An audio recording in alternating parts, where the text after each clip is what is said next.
हरे कृष्णा। तो आप सभी का हार्दिक स्वागत है आज के इस सत्र में, जिसमें हम अपनी मुकुंद माला स्तोत्र पर चर्चा को आगे बढ़ाएंगे। तो हमने पिछले सत्र में ये समझा था कि कैसे महाराज कुलशेखर की जीवनी हुई, किस प्रकार से उन्होंने मुकुंद माला स्तोत्र की रचना की। हमने उनके जीवन के बहुत सारे ऐसे घटनाक्रम भी देखे जिसमें ये पता चलता है कि वो भगवान के बहुत ही शुद्ध भक्त थे और भगवान के बहुत निकट थे। तो ये जो मुकुंद माला स्तोत्र उन्होंने लिखा, ये एक तरीके से जैसे भगवान को वो अपने भाव के रूप में एक माला पहना रहे हैं। मुकुंद का अर्थ भी हमने पिछले सत्र में सुना। आज के सत्र में हम द्वितीय श्लोक को लेंगे, और ये द्वितीय श्लोक क्या है? बहुत ही सुंदर श्लोक है। मेरे साथ आप दोहरा सकते हैं और चाहें तो उसको हमेशा के लिए याद भी कर सकते हैं, इतना सुंदर श्लोक है। जयतु देवो देवकी नंदनोयम, जयतु कृष्णो वृंशी वंश प्रदीप, जयतु मेघ श्यामल कोमलांगो, जयतु पृथ्वी भार नाशो मुकुंद। कितना सुंदर श्लोक है, कितना सुंदर इसका राइम है और गाने में कितना अच्छा लगता है। जयतु देवो देवकी नंदनोयम, जयतु कृष्णो वृंशी वंश प्रदीप, जयतु मेघ श्यामल कोमलांगो, जयतु पृथ्वी भार नाशो मुकुंद। तो मुकुंद जो है पृथ्वी का भार नाश करने वाले हैं। और ये श्लोक बड़ा ही सरल संस्कृत में है, तो इसका तो पूरा अर्थ हमें ऐसे ही समझ में आ जाता है। लेकिन आज हम इसका भावार्थ समझेंगे, तात्पर्य समझेंगे, श्रील प्रभुपाद की अनुगत्य होगी। जयतु देवो देवकी नंदनोयम। तो प्रभुपाद यहाँ पे सबसे पहले समझाते हैं कि ये भगवान के इतने सुंदर रूप का वर्णन जो है और उनकी लीला का भी साथ में वर्णन है, इससे एक बात तुरंत स्थापित हो जाती है। और वो क्या स्थापित हो जाती है? कि भगवान का एक स्वरूप है। इसका अर्थ क्या हुआ? कि भगवान निर्गुण निराकार नहीं है, भगवान का एक स्वरूप है और भगवान के बहुत सुंदर सुंदर नाम भी हैं। तो वेदों में कहा गया कि एको देवो नित्य लीला अनुरक्तो भक्त व्यापी हृदय अंतरात्मा। तो ये वेद वाक्य है। क्या है? कि एको देवो नित्य लीला अनुरक्तो भक्त व्यापी हृदय अंतरात्मा। वो एक ही देव है, वो supreme personality of God head है, परम पुरुषोत्तम भगवान है, जो अलग अलग प्रकार की लीलाओं में और अलग अलग प्रकार की भावनाओं के साथ में अपने भक्तों से जुड़े हुए हैं। तो ये बड़ी महत्वपूर्ण बात है कि अंतरात्मा से भगवान और भक्त का संबंध होता है। इसलिए भगवान को कौन जान सकता है? जो अंतरात्मा से भगवान से जुड़ा हुआ हो, और जो अंतरात्मा से नहीं जुड़ा हुआ हो वो नहीं जान पाएगा। भगवान ने भगवत गीता में पहले ही हमें बताया है कि न मे विदु सुरगणा प्रभवम न महर्षया अहम आदिर की देवानाम महर्षि नाम च सर्वशः। तो भगवान ने क्या बोला? कि मुझे न सुरगण जान सकते हैं, न देवता जान सकते हैं, न महर्षि जान सकते हैं, क्योंकि मैं उनका भी आदि हूं, उनका भी स्रोत हूं। कोई अपने स्रोत को कैसे जानेगा? इसलिए कौन जान सकता है उनको? केवल भगवान का एक शुद्ध भक्त जान सकता है। और ऐसे शुद्ध भक्त हैं श्रील प्रभुपाद, ऐसे शुद्ध भक्त हैं महाराज कुलशेखर। तो वो हमें क्या बता रहे हैं? कि जयतु देवो देवकी नंदनोयम, जयतु कृष्णो वंशी वंश प्रदीप, जयतु मेघ श्यामल कोमलांगो, जयतु पृथ्वी भार नाशो मुकुंद। बार बार एक शब्द आया, जयतु जय हो जय हो। जय हो का अर्थ क्या होता है? जय हो का अर्थ ये होता है कि हम किसी के अनुगत्य हैं और हम चाहते हैं कि बस उसकी हमेशा जय जयकार हो, उसकी हमेशा विजय हो, हर समय हर स्थान पर विजय हो। अब हम अपने जीवन में देखते हैं, कभी कोई छोटा चुनाव जीत जाता है, कभी कोई कॉन्टेस्ट जीत जाता है और हम कहते हैं कि जय हो उसकी, देखो जीत गया वो। लेकिन कोई भी हमेशा नहीं जीत सकता। हमेशा तो एक ही व्यक्ति जीतते हैं और वो है भगवान।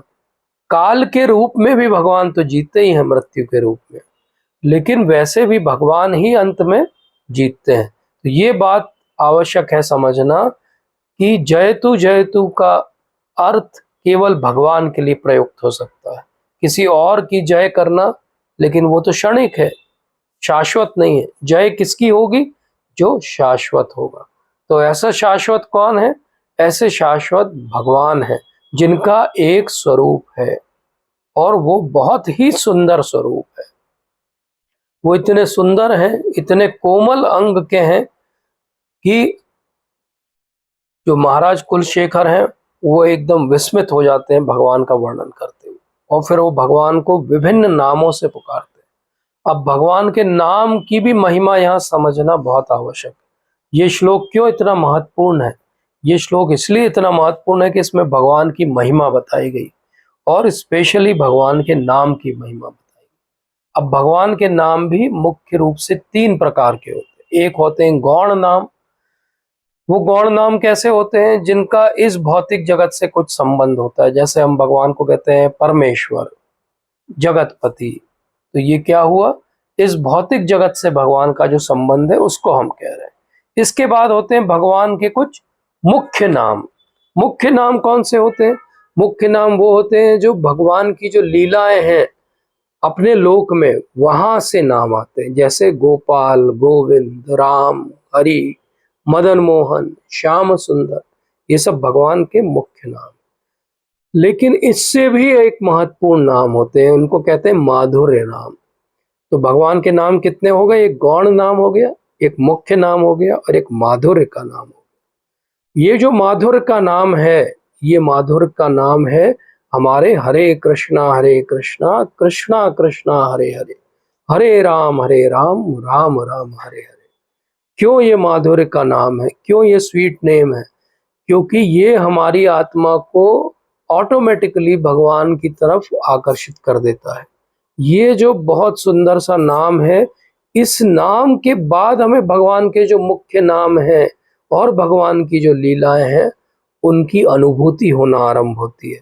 इसलिए हमारी गुरु परंपरा में कहा गया कि सबसे महत्वपूर्ण नाम कौन से हैं? भगवान के माधुर्य के नाम है। ये वो नाम है जो भगवान को सबसे प्रिय है।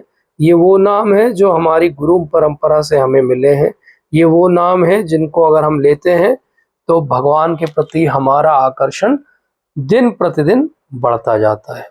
तो ये बहुत महत्वपूर्ण बात है कि भगवान के तो वैसे विष्णु सहस्त्र नाम में हम देखें तो हजारों नाम हैं विष्णु के, लेकिन फिर हमें महान शिव जी ने समझाया कि केवल राम जी के 3 नाम जो हैं वो 3 नाम विष्णु सहस्त्र नाम के बराबर हो जाते हैं, और इसी प्रकार से राम जी के जो 3 नाम हैं वो विष्णु सहस्त्र नाम के बराबर हो जाते हैं।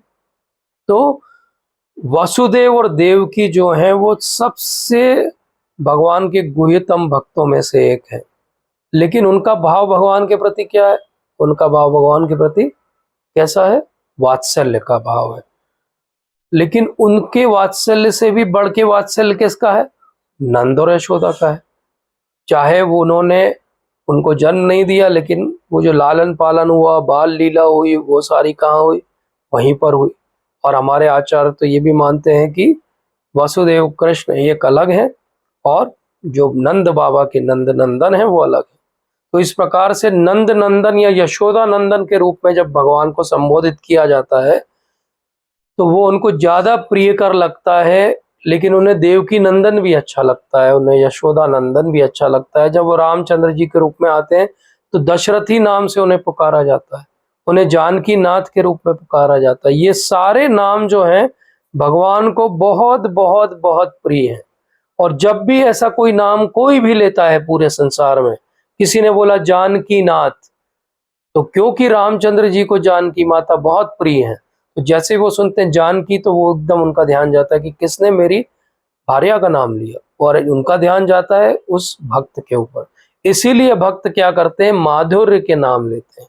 वो नाम लेते हैं जिनसे किसी इटर्नल भगवान के एसोसिएट का कनेक्शन बनता हो, क्योंकि उनके थ्रू हम भी भगवान से कनेक्शन बना सकते हैं। तो भगवान को जब हम परम पिता बोलते हैं, परमेश्वर बोलते हैं, तो ऐसा नहीं कि वो ध्यान नहीं देते, लेकिन उनका ध्यान देना थोड़ा ऑफिशियल तरह का हो गया।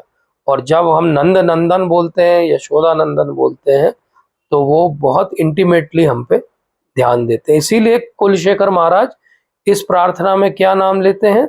वो माधुर्य के नाम लेते हैं भगवान के। और भगवान की एक विशेषता क्या है? भगवान की सबसे बड़ी विशेषता है कि वो अपने भक्तों के अधीन रहते हैं। वो भक्तों के अधीन रहकर ही कार्य करते हैं। और भगवान की एक बहुत अंतरंगा शक्ति है जो भक्तों को अपने अधीन में रखती है। तो भक्त भगवान के अधीन में है और जो भगवान है वो भक्तों के अधीन में है। अब इसको कैसे समझेंगे? तो प्रभुपाद बहुत सुंदर एनालॉजी उदाहरण देते हैं। वो कहते हैं कि जैसे कोई इलेक्ट्रिसिटी होती है, और उसी इलेक्ट्रिसिटी से आप किसी वस्तु को गर्म भी कर सकते हो और उसी इलेक्ट्रिसिटी से आप एसी चला के ठंडी भी कर सकते हो। तो इलेक्ट्रिसिटी सेम है, लेकिन वो गर्मी भी दे सकती है और ठंडी भी दे सकती है। इसी प्रकार से भगवान अपनी एनर्जी को अलग अलग प्रकार से यूज करते हैं। कोई उनसे द्वेषी होता है तो उसी एनर्जी से वो भगवान से दूर जाता जाता है, और कोई उनका पार्षद बनना चाहता है, उसी एनर्जी का उपयोग करके भगवान उसको अपने पास ले आते हैं। जैसे श्वेतस्वर उपनिषद में कहा गया कि परस्य शक्ति विविधेव श्रूयते, तो अलग अलग शक्तियों से, विविध शक्तियों से भगवान अपने कार्यकलापों को करते हैं। तो इसलिए कहा गया जयतु देवो देवकी नंदनोयम। तो वसुदेव और देवकी ने बहुत सारी तपस्याएं की, उसके बाद भगवान आए, और उन तपस्याओं का फल उन्हें किस रूप में मिला? कि भगवान के न केवल दर्शन हुए, उन्हें भगवान पुत्र के रूप में भी प्राप्त हुए। तो यहाँ दो विशेषताएं हैं, प्रभुपाद समझाते हैं। वो विशेषताएं क्या हैं? बोले उन्होंने बहुत तपस्या की और वो दृढ़वत रहे। तो हम भी भगवान को अपने जीवन में स्थान दे सकते हैं अगर हम दृढ़वत रहें और तपस्या करें, तो हम भी भगवान से एक संबंध बना सकते हैं। क्योंकि भगवान ने कहा है कि जन्म कर्म चमे दिव्यम एवं यो वेत्ति तत्वतः त्यक्त्या देहम पुनर्जन्म नेति मामेति सो अर्जुन। तो भगवान ये समझाते हैं कि अगर मेरा केवल जन्म और कर्म भी कोई समझ ले, तो बस बोले इतना ही तत्व समझने की आवश्यकता है। अगर ये कोई समझ ले कि मेरा जन्म और कर्म दोनों दिव्य हैं, उतने में ही उसकी मुक्ति हो जाएगी, और वो यहाँ की बाहर जो भगवान की शक्ति, बहिरंगा शक्ति है, उससे छूट के भगवान की अंतरंगा शक्ति के अधीन आ जाएगा। तो भगवान तो वैसे भी सबको कंट्रोल कर रहे हैं, पास्ट प्रेजेंट फ्यूचर, यहाँ भी वही कंट्रोल कर रहे हैं और वहां भी वही कंट्रोल करेंगे। तो क्यों ना भगवान की अंतरंगा शक्ति के कंट्रोल में रहें। हम तो कभी मास्टर वैसे भी बन ही नहीं सकते। इसीलिए भगवान ने भगवत गीता में बहुत स्पष्ट रूप से समझाया कि अजोपि सन अव्यय आत्मा भूतानाम ईश्वरोपि सन प्रकृतिम स्वाम अधिष्ठाय संभवामि आत्म माया। तो या तो माया के अधीन हो जाओ, या फिर भगवान की दिव्य जो शक्ति है उसके अधीन हो जाओ। तो बोले सबके अंदर क्या है? एक आत्मा है। ये शरीर और इससे संबंध तो मृत्यु के बाद समाप्त हो जाएंगे, लेकिन वो आत्मा का संबंध जो है वो शाश्वत है। इसलिए हमें क्या करना है? हमें ये करना है कि हमारा कहीं भी जन्म हो गया हो, लेकिन आज भक्ति करके बहिरंगा शक्ति माया से छूट के अंतरंगा शक्ति में जाना है। अब किसी के भी शरण में जाना हो, किसी की शरणागति लेनी हो, तो उसका हमें पावर पता होना चाहिए, उसकी एबिलिटीज पता होना चाहिए। हमें ये विश्वास होना चाहिए कि हाँ, मैं उनकी शरण ले लूंगा तो मेरी सारी समस्याएं समाप्त हो जाएंगी। तो वो क्या है? भगवान की विशेष क्वालिटी क्या है, वो विशेष गुण क्या है भगवान का? तो उसको कुलशेखर महाराज कहते हैं, जयतु कृष्णो वंशी वृष्ण वंश प्रदीप। जयतु कृष्णो वंशी वंश प्रदीप। तो वंशी वंश जो है, वृष्णी वंश जो है, उसके जो प्रदीप हैं, उस प्रदीप का अर्थ क्या होता है? दिया। तो वृष्णी वंश अपने आप में बहुत महान है, लेकिन उसमें भी जो प्रदीप है उसके, वो कौन है? भगवान है। मतलब उस पूरे वंश को भगवान ने क्या कर दिया? एक स्पेशल जो है प्रोमिनेंस दे दिया, क्योंकि उस वंश में वो प्रकट हो गए। तो ये बात को हम समझते हैं कि वृष्णी वंश क्या होता है और वृष्णी वंश प्रदीप कैसे बोला गया भगवान को। बोले वृष्णी जो पूरी डायनेस्टी रही, उसमें मिलियंस ऑफ लोग रहे, आए गए चले गए, उनमें से कुछ के नाम हमें पता है, लेकिन भगवान विशेष रूप से उसी वंश में आए। तो ये वृष्णी कौन है? बोले वृष्णी जो है वो सात्वत एक राजा थे उनके लड़के थे, उनका नाम था वृष्णि, और ये सब जो है यदु के डिसेंडेंट्स थे जो कि ययाति के पुत्र थे। तो ययाति से ये कहानी आरंभ होती, और उनकी दो वाइफ्स थी, एक का नाम था गांधारी और एक का नाम था माद्री। ये हमें कंफ्यूज नहीं होना है कि महाभारत वाली गांधारी या माद्री है, लेकिन इनके एक पुत्र हुए जिनका नाम था देवमी दुषा, और देवमी दुषा की जो वाइफ थी उनका नाम था माद्री। और वासुदेव जो भगवान श्री कृष्ण के पिता हैं, वो देवमी दुषा के ग्रैंडसन थे। तो इस प्रकार से इनका कनेक्शन वृष्णि वंश के साथ हुआ। अब वृष्णि वंश को नॉर्मली बहुत प्रोमिनेंस कभी नहीं दिया गया, क्योंकि वहां पे एक ऐसी घटना हुई थी जो हम सब ने पढ़ी है, जो यदुकुल से रिलेटेड है, ययाति महाराज से रिलेटेड है। लेकिन आज जब भगवान आ गए हैं तो वो सबसे महान कुल में से एक हो गया। अब ये सब वृष्णि कहाँ रहते थे? ये सब रहते थे मथुरा के लोग में। लेकिन बाद में क्या हुआ, जरासंध ने अटैक कर दिया और कंस का मृत्यु का बदला लेने के लिए, और उसी समय फिर ये सब कहाँ चले गए? द्वारका चले गए। तो ये वृष्णि वंशी कहाँ रहते हैं? अब द्वारका में रहते हैं। अब वही वृष्णि वंशी प्रदीप कौन है? वो भगवान श्री कृष्ण। तो किसी वंश में अगर कोई शुद्ध भक्त भी आ जाए तो वंश जो है वो पूरा तरीके से शुद्ध हो जाता है, और ऐसा प्रभुपाद कहते हैं कि 100 जनरेशन जो है उनकी तर जाती है। लेकिन अगर किसी वंश में भगवान ही आ जाए तो क्या होगा? भगवान आ जाएंगे तो क्या होगा? भगवान आ जाएंगे तो क्या होगा? वो स्थान बिल्कुल सैंक्टिफाई हो जाएगा, वो पूरा वंश जो है वो पवित्र हो जाएगा। तो इसलिए आगे समझाते हैं अगली लाइन में, जयतु जयतु मेघ श्यामलम कोमलांगो। तो हमको क्या लगता है कि भगवान तो कोई बूढ़ा सा व्यक्ति होगा, कहीं सिंहासन पे बैठता होगा, राज करता होगा, लोगों का जज बन के घूमता होगा। लेकिन भगवान कैसे हैं? जयतु जयतु मेघ श्यामलम कोमलांगो। उनका रूप कैसा है? एक मेघ के समान रूप है, कोमल अंग हैं उनके, और इतने कोमल सॉफ्ट हैं भगवान, और उससे सॉफ्ट भगवान का हृदय है। क्योंकि भगवान और भगवान के शरीर में कोई अंतर नहीं है। हमारे शरीर में और हम में अंतर है, लेकिन भगवान और भगवान के शरीर में कोई अंतर नहीं है। तो प्रभुपाद बहुत अच्छा एक उदाहरण देके इस बात को समझाते हैं कि बोले 3 एंटिटीज को आप कंपेयर करो। बोले 3 चीजें हैं, एक भगवान है, एक आदमी है, और एक डॉल है। बहुत अच्छी एनालॉजी। बोले डॉल जो है वो पूरी पूरी भौतिक एनर्जी की बनी हुई है, जो मनुष्य है वो उसमें भौतिक वस्तु भी है, पंच महाभूत भी है, और एक आत्मा भी है।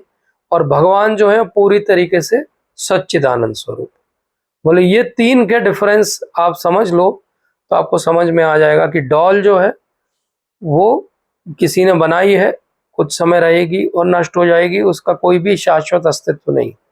जो व्यक्ति है उसका शरीर भी है और उसकी एक आत्मा भी जिसका शाश्वत अस्तित्व है, और जो भगवान है वो भगवान केवल सच्चिदानंद स्वरूप में बने हैं।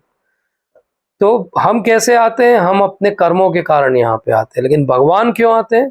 भगवान अपनी इच्छा से आते हैं। ये अंतर है। हम कैसे आते हैं? हमको एक भौतिक शरीर मिलता है प्रारब्ध को भोगने के लिए। भगवान कैसे आते हैं? भगवान केवल अपनी लीला करने के लिए आते हैं। तो हम यहाँ क्या कर रहे हैं? अपने कर्म भोग रहे हैं। भगवान यहाँ करते हैं लीला। हम कर्म करते हैं और अगला कर्म उपजाते हैं अपने लिए। वो भगवान क्या करते हैं? भगवान लीला करते हैं और हमें यहाँ से अट्रैक्ट करके वापस भगवान के पास ले जाना चाहते हैं। तो भगवान का इतना सुंदर जो स्वरूप है उसके बारे में ब्रह्मा जी बहुत सुंदर तरीके से हमें ब्रह्म संहिता में बताते हैं कि भगवान का कलर कैसा है। जैसे कोई नया, जब बारिश होने वाला समय होता है उस समय जो नया नया बादल आता है एकदम पहला पहला, उसका जो कलर होता है वो भगवान का कलर है। और इतना सुंदर है भगवान का स्वरूप कि लाखों जो हैं वो कामदेव भी मोहित हो जाते हैं भगवान को देख के। इसलिए भगवान का एक नाम क्या है? मदन मोहन। और भगवान का शरीर कितना सॉफ्ट है, तो उसके बारे में हमने पहले भी चर्चा की है कि वो इतना सॉफ्ट है जैसे कोई झाग हो। झाग को आप छुओगे तो वो कितना सॉफ्ट रहता है, ऐसा भगवान का शरीर। जब यशोदा माता उन्हें उठाती हैं तो उन्हें लगता है कि अरे ये कितना सॉफ्ट सॉफ्ट सा है, और कैसा है, बिल्कुल ऐसा लग रहा है जैसे कोई बटर का जो है वो पीस उठा लिया है, या कोई झाग ऐसे उठा ले। भगवान बहुत हल्के से भी हैं, ऐसा नहीं कि भगवान भारी हैं। तो बहुत आसानी से वो उड़ भी जा रहे हैं, और बहुत सुंदर से वो लीला भी करते हैं। और ये हमने एक बार पूरी चर्चा की थी कि कैसे भगवान अ, अपने चरण कमल से लगा के तो बहुत सुंदर हैं, और भगवान का मुखमंडल भी बहुत सुंदर है। तो भगवान की ये जो सुंदरता है, इसी को वो कह रहे हैं कि वो कैसे हैं? कोमलांग हैं भगवान। और आखिरी लाइन क्या कहते हैं? जयतु पृथ्वी भार नाशो मुकुंद। तो पृथ्वी का भार नाश करने के लिए आए हैं मुकुंद। वो इतने सॉफ्ट हैं, कोमलांग हैं, तो ये बात उठ सकती है कि इतने कोमलांग हैं तो पृथ्वी का भार कैसे नष्ट करेंगे? बोले लेकिन करेंगे। कैसे करेंगे वो पृथ्वी का भार नष्ट? क्योंकि भगवान कहते हैं कि यदा यदा ही धर्मस्य ग्लानिर्भवति भारत अभ्युत्थानम अधर्मस्य तदात्मानं सृजाम्यहम् परित्राणाय साधूनां विनाशाय च दुष्कृतां धर्म संस्थापनार्थाय संभवामि युगे युगे। तो भगवान हर तरह से सक्षम है। जब वो छोटे बालक के रूप में आते हैं और कुछ दिनों के हैं, उस समय भी पूतना का वो वध कर सकते हैं। और जब वो थोड़े बड़े हो गए हैं तो वो हर दिन जब गाय चराने और बछड़े चराने जाते हैं तो एक आध जो है वो असुर का वध जाते वक्त करते हैं और एक आध का आते वक्त करते हैं। हमको तो उनमें से बहुत कम के नाम पता है। तो इसीलिए आज के श्लोक से हम क्या सीखे? आज के श्लोक से हम ये सीखे कि जन्म कर्म च मे दिव्यम एवं यो वेत्ति तत्वतः त्यक्त्या देहम पुनर्जन्म नैति मामेति सो अर्जुन। तो लोग अपनी फिलॉसफी लगा के सोचते रहते हैं कि कौन मुक्ति को प्राप्त करेगा और किस प्रकार से मुक्ति को प्राप्त करेगा, और वो सोचते हैं कि बस हमारा रास्ता ही सही है। लेकिन भक्तों को पता है कि कौन कैसे भगवान के पास जाएगा, भगवान के पास कौन जाएगा, कौन मुक्ति को प्राप्त करेगा। प्रभुपाद समझाते हैं कि जो भगवान के जन्म और कर्म दिव्य हैं, इस बात को समझ लेगा वो मुक्ति को प्राप्त करेगा। तो जयतु देवो देवकी नंदनोयम, जयतु कृष्णो वंशी वंश प्रदीप, जयतु मेघ श्यामलम कोमलांगो, जयतु पृथ्वी भार नाशो मुकुंद। तो आज के सत्र में हमने बहुत सारी महत्वपूर्ण चर्चा की। हमने इतने सुंदर भगवान के नामों के बारे में जाना, भगवान के रूप के बारे में जाना, और भगवान के कार्य के बारे में जाना। अगर ये एक श्लोक भी हम समझ लें तो हमारी मुक्ति तय है, क्योंकि भगवान ने बोला है कि जन्म कर्म च मे दिव्यम एवं यो वेत्ति तत्वतः त्यक्त्या देहम पुनर्जन्म नेति मामेति सो अर्जुन। तो एक बार हम यहाँ से समझ लें अच्छे से भगवान को, तो हमें वापस यहाँ नहीं आना पड़ेगा। अर्थात इस एक श्लोक को भी समझ लें तो हम यहाँ से छूट जाएंगे। तो मेरे साथ दोहराइए, जयतु देवो देवकी नंदनोयम, जयतु कृष्णो वंशी वंश प्रदीप, जयतु मेघ श्यामलम कोमलांगो, जयतु पृथ्वी भार नाशो मुकुंद। हरे कृष्ण। जय श्रील प्रभुपाद।